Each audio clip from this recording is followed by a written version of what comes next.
Selamat datang di Sofa Session, di mana gue ngundang temen gue datang ke rumah, terus kita ngobrol di atas sofa. Nggak Siap. jelas, nyampah, nggak beres. Udah ada Fedi Nuril. Halo. Gokil, jarang banget ada orang ganteng duduk di sini. Serius loh? Iya. Jelek semua yang duduk sini? Terutama sempat ada Soleh Solihun juga sih main, jadi ya level kita segitu. Waduh, thank you banget nih gue udah diundang ke rumah ya. Oh iya, terima kasih sama-sama. Luar biasa rumahnya. Nah, Fedi Nuril ini ya, gue pertama kali tahu lo itu ketika gue kuliah di UI. Ya. Dan semua cewek-cewek, kan gue di FISIP dulu kan. Pas lagi pada ngumpul tuh ngomongin, ih tadi gue ngeliat Fedi Nuril lagi di kantin. Jadi lo kayak sosok yang mythical gitu buat cewek-cewek sana. Serius? Iya, kayak mereka habis ngeliat lo terus ceritain ke temen-temennya. Padahal cuma ngeliat doang. Alhamdulillah kalau gitu. Alhamdulillah bisa diomongin ya. Nah, lu emang dari UI kan dulu kan? Ya, dulu gue UI. Kuliah UI jurusan apa? Akuntansi. Terus pada poin apa lo memutuskan untuk kayaknya gue mending di entertainment? Sebenarnya dari zaman gue SMA itu gue udah pengennya ngambil musik dan berkecimpung di entertainment. Gue dari SMP SMA udah ngeband, cuma waktu itu sama nyokap nggak boleh. Dia bilang boleh yang namanya musik itu orang mikirnya kalau musik pasti ngeband. Dan ngeband identik dengan dunia-dunia yang gelap lah gitu kan. Dan itu hobi lah. Jadi kamu harus tetap punya ilmu yang eksak gitu. Oke. Kuliah di jurusan yang nanti pasti-pasti aja kerjanya hukum lah, manajemen segala macam. Dan rata-rata orang tua zaman dulu gitu sih pasti. Gitu. Nah akhirnya gue memutuskan akuntansi karena itu lewat psikotes juga sih. Oh, jadi di psikotes ternyata lo Munculnya akuntansi dan karena gue bener-bener nggak tertarik sama jurusan yang eksak itu kan. tapi akuntansi pun lo punya ketertarikan? Sebenarnya enggak, cuman entah kenapa gue lumayan di situ. Dari SMA dibilang katanya untuk logiknya tuh gue dapat, matematiknya dapat, jadi akuntansi kayaknya yang tapi pas kuliahnya enggak sih, hancur banget, susah banget. Itu udah UI ya? kuliahnya, udah teorinya banyak, dan gue sempet magang jadi junior auditor dulu. Oh di? Iya, di kantor akuntan publik dengan kemeja, dasi, celana bahan, dan pantofel, dan itu gue bingung kok orang bisa kaya banget ya, triliunan uangnya, ada desimalnya lagi. Jadi kalkulator yang rumus itu ternyata gak kepake, yang kepake itu kalkulator tukang sayur. Yang gede-gede gitu, karena nolnya bisa muat banyak. Dan enak ngeliatnya angkanya gede gitu. Dan lu ngurusin duit orang lumayan kaget juga kali ya? Kaget, gue pikir gila bisa kaya banget. Iya kok bisa duitnya segini apa segala macam.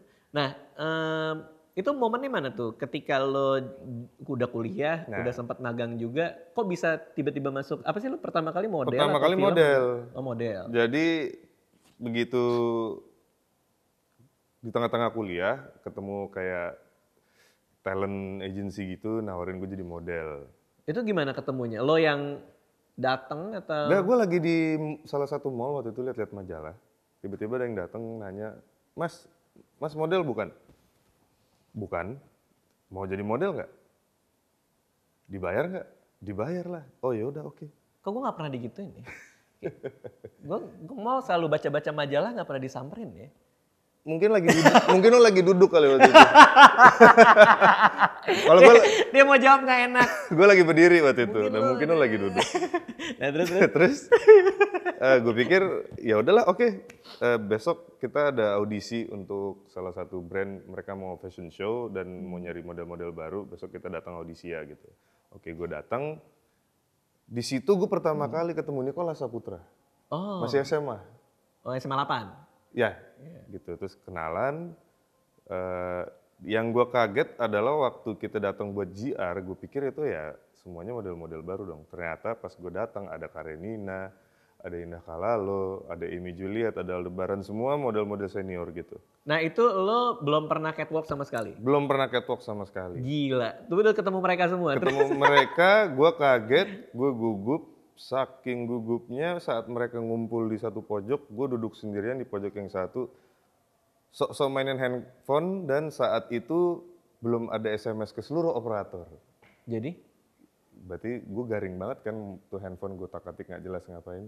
Naik turun. Nggak ada internet, belum ada Nggak ada gitu internet, smartphone belum ada. Itu saking gue gugupnya, gue bingung gimana cara ngebuka omongan dan yang lucunya waktu itu gue gue gondrong. Dan banyak yang ngira gue itu Arman Maulana. Ternyata di pojok sebelah sana mereka. Masa sih mirip? Gue gak ngerti. Ternyata begitu kita akhirnya udah akrab gitu, mereka cerita waktu pertama kali gue ngeliat lo kan lo mojok sendirian tuh Fet. Kita tuh ngomongin lo, itu Arman Maulana sih, nggak sih? Nggak mungkin sama Arman Maulana fashion show gitu. Yeah. Tapi kayaknya mudah banget gitu. Dan menurut mereka ya gue mirip. Nah itu agak... Nah terus pas jalan gimana? Maksudnya itu kan pengalaman pertama lo. Yeah. Terus bersama orang-orang yang katakanlah udah profesional dan pengalamannya jauh. Lo bisa melakukan dengan baik atau? Ternyata surprisingly gue ada bakat menurut mereka. Jadi gue jalan gue terlihat oke. Dan alhamdulillah habis itu lanjut gitu. Mungkin yang paling susah dari modeling itu ya jaga badan ya. Ngebentuk badan gitu segala macam, harus jaga makanan, sedangkan gue doyan makan, itu agak susah sih.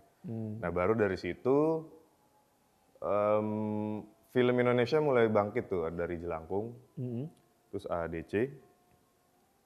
Nah itu mulai open casting kan semua PH gitu kan. Nah baru gue dapet film pertama gue itu Mengejar Matahari, dan itu sebenarnya gue waktu itu satu manajemen sama Vino Bastian, sama Revaldo, sama Yogi Finanda, dan mereka udah masuk ke film, sedangkan gue waktu itu lagi magang itu jadi junior auditor, jadi gue nggak bisa ngejob. Terus gue bilang gue nggak mau tahu, selesai gue magang gue ngomong ke manajer gue, lo cariin gue audisi film karena gue nggak mau ketinggalan sama mereka. Oh, jadi lo merasa kompetitif tuh ya? Kompetitif. Wah yang lain tuh udah ini nih, gue juga pengen gitu. Semacam udah naik ke level berikutnya dan gue lagi ngitung duit orang gitu. Jadi rasanya kayak gila, gue tiap hari digaji dan duit orang jauh lebih gede, gue juga pengen punya duit banyak. Makanya gitu kan, jadi oke lo harus cariin. Nah jadi kalau dipikir kenapa gue ke perfilman ya saat itu nggak mau kalah aja. Tapi begitu gue jalanin ternyata gue enjoy, gue suka, dan menurut mereka juga gue ada bakat ya. Lanjut nah sampai sekarang. ini yang kadang-kadang jadi pertanyaan banyak orang nih ya. Gimana orang tuh bisa punya big break gitu? Gimana mereka bisa masuk ke level selanjutnya itu? Ketika lo jadi model, abis itu lo main film, berarti lo belum punya pengalaman di film sama sekali kan? Iya. Lo harus casting kan? Iya. Di antara yang lain-lainnya itu, apa sih sebenarnya di pikiran lo dan gimana cara lo supaya lo yang kepilih gitu untuk main Mengejar Matahari saat itu? Apalagi Mas Rudi lagi. Saat itu sih gue hajar bleh aja ya, datang aja gitu, merasa nothing tulus, dan manajer gue selalu bilang jangan pernah malas datang audisi apalagi kalau talent baru, karena itu pendataan gitu. Gimana mereka bisa manggil lo untuk next job kalau mereka doesn't even know you exist gitu kan. Dan saat itu ya logikanya bener juga sih ya, gue datang. Dan sebenarnya yang lucu waktu itu Mas Rudi ngeliat, sebelum ketemu gue audisi, dia ngeliat iklan gue di TV. Waktu itu iklan produk kecantikan, gue sporting aja sih. Terus dia bilang, culun banget sih nih cowok, jangan ampe dia masuk di film gue. Bohong? Serius. Mas Rudi. Nah terus, kayaknya pas gue dateng, menurut dia nggak mirip sama yang di iklan itu. Jadi dia kayaknya fun-fun aja begitu. Ada orang yang bilang, lo tau gak sih Fedi itu siapa? Itu yang lo ledek di iklan itu. Duh, serius lo, yang kualat gue. Gitu. Nah itu gitu. Filmnya bagus dan akhirnya dapat apresiasi banyak orang. Alhamdulillah. Baru lo lanjut ke film berikutnya. Film berikutnya, which is adalah Janji Joni. Wah itu juga bagus ya. Ya itu, ada berapa adegan gue di Janji Joni, terus Garasi. Oke. Nah berarti akan ada momen di hidup lo di mana lo harus ninggalin akuntansi dan semua ilmu-ilmu akademis yang lo dapetin di perkuliahan. Iya. Itu lo sempat lulus atau? Lulus, alhamdulillah lulus. Nah momennya apa sih ketika lo bilang gue ninggalin deh semua ilmu gue, akuntansi segala macam, gue mau di film aja. Itu ketika apa? Karena di saat gue merasa ini tempat gue, di mana gue semangat untuk bangun pagi, pergi kerja, dan kerja itu nggak terasa berat buat gue. Gitu. Dibandingkan dengan jadi auditor publik. Iya. Gue merasa karena gini, tanpa meremehkan jabatan itu, Profesi itu? Profesi itu, gue malah merasa kalau gue stay menjadi akuntan, gue akan mengambil lahan orang yang bercita-cita jadi akuntan. Oke. Iya nggak sih? Ya, menurut gue sih gitu. Dulu gue pengen banget jadi akuntan malah. Serius lo? Iya, dari SD kelas 5 gue pengen banget. Karena gue mikirin office job gitu, terus 5 SD lo udah berpikir jadi akuntan? Iya, akuntan. Kok bisa? Jadi di majalah Intisari, dulu ada profesi ini, gaji sekian. Profesi ini, gaji sekian. Akuntan salah satu yang paling gede. Iya. Oh, kalau akuntan belum ACC kan duit nggak turun? Apa? Kalau orang finance belum tanda tangan kan uang nggak turun. Iya, Dia lebih dikejar daripada dirutnya. Orang finance-nya ya? Oke, ini sekarang film baru lo nih. Yes. Ya kan? Itu gue kemarin nonton trailernya ya. Shy Cat. Ya. Lo jadi apa sih di situ? Judulnya Shy Cat lagi kan? Gue jadi orang yang dari kecil itu udah temenan sama Nirina. Nggak temenan sih, kenal, dan Nirina ini sangat kesel sama gue karena gue orangnya jahil. Nirina juga main kan? Nirina juga main gitu. Nah terus Nirina pindah ke kota, kuliah dan berkarir, tiba-tiba ditagih sama bapaknya kan, lo udah punya suami, calon suami belum? Belum, yaudah gue tagih janji lo kalau umur 30 lo belum nikah juga, lo balik ke kampung dan gue kawinin sama pilihan gue, kata bapaknya. Dan pilihannya bapaknya itu gue. Dan itu ya Nirina antara males karena tahu gue ini orangnya jahil nggak jelas, tapi juga nggak berani ngelanggar nazar orang tua gitu kan. Akhirnya yaudah dah, kita pulang dulu dan kita lihat ini orangnya gimana. Dan gue itu adalah si anak kecil yang rese, itu namanya Otoy. Tapi ternyata begitu ketemu lagi, Otoy ini banyak berubah yang bikin Nirina berpikir balik. Gitu. Ternyata nggak sehancur dulu gitu. Iya, udah dewasa sepertinya. Jadinya begini. Mungkin masih hancur, tapi ditahan. Nah itu pengalaman main komedi gimana dibanding film lo terakhir drama ya, Surga ya, Surga Tak Dirindukan ya? Main komedi tuh refreshing banget. Jatuhnya kayak nongkrong diselingi syuting. Maksudnya gimana tuh? Ya mostly nongkrong. Terus tiba-tiba yuk Adegan take yuk, lo? ayo gitu. Nah jadi kalau kalau syuting kebalikan ya, syuting diselingi nongkrong, ya lo lagi syuting tiba-tiba ada waktu kosong ya lo ngopi. Ini lo seharian ngopi-ngopi diselingi syuting gitu. Dan kenapa sih banyak yang bilang gitu ya? Banyak yang bilang bahwa syuting komedi itu suasananya pasti lebih baur, lebih cair, lebih ketawa-ketawa gitu dibandingin drama atau horor gitu. Menurut lo perbedaannya itu di apa ya sebenarnya? Apakah karena rata-rata pemain komedi adalah komedian juga, atau karena bawaan skripnya udah fun? Menarik juga ya.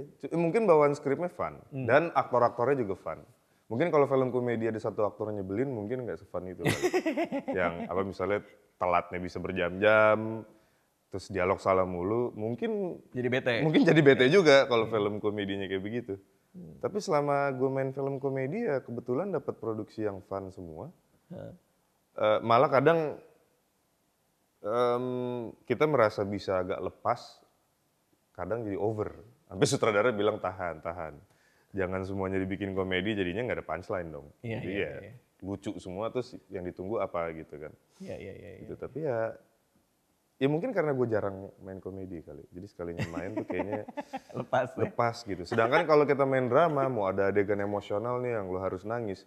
Satu lingkungan set ya harus bisa menjaga mood gitu. Iya. Jangan ada yang ngajak dia bercanda ya, dia mau nangis nih abis ini. Jadi tegang gitu, sepi gitu kan.